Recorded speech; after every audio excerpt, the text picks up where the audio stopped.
Comment rehausser les conditions de travail dans la cité scientifique de Pointe-Noire? C'est dans cette optique que la ministre de l'Enseignement supérieur, de la Recherche scientifique et de l'Innovation technologique a effectué une visite dans ce centre. Cette première visite, depuis sa nomination à la tête de ce département, a permis à Edith Delphine Emmanuel de prendre connaissance des différents travaux de recherche menés dans ce centre, son potentiel, mais surtout les difficultés qu'elle rencontre. Cette visite à la cité scientifique de Pointe-Noire m'a permis de voir que vous travaillez pour certains dans des conditions difficiles.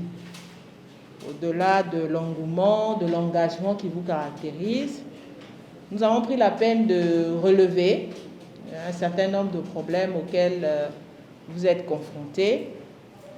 Nous allons, avec vos différents responsables, c'est-à-dire les directeurs généraux, voir dans quelle mesure nous pourrons y apporter des réponses. Pour les doléances formulées, Edith Delphine Emmanuel promet trouver des solutions rapidement pour améliorer les conditions de travail de ces chercheurs afin de créer le résultat tel que souhaité par le président de la République. Les instituts ristournent au ministère l'équivalent de 15% de leurs frais de fonctionnement. Et ces 15% sont destinés au fonds de la recherche scientifique.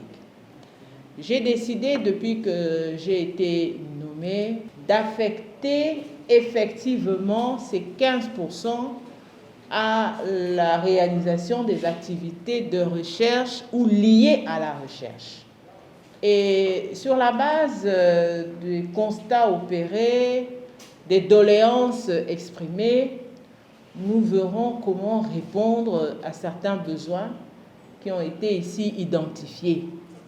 Donc, je ne pourrai pas résoudre tous les problèmes parce que certains sont d'envergure, mais nous verrons dans quelle mesure, sur la base de ce que vous envoyez ou vous mettez à la disposition du fonds, dans quelle mesure le fonds va pouvoir régler certains de vos besoins, tels qu'une serre, ça ne coûte pas cher, tels que la climatisation du centre de l'Institut national des sciences sociales. Outre le pôle recherche scientifique, la ministre promet mettre aussi un accent du côté du pôle innovation technologique, un chantier à réaliser qui s'inscrit pleinement dans la droite ligne du développement de la République du Congo.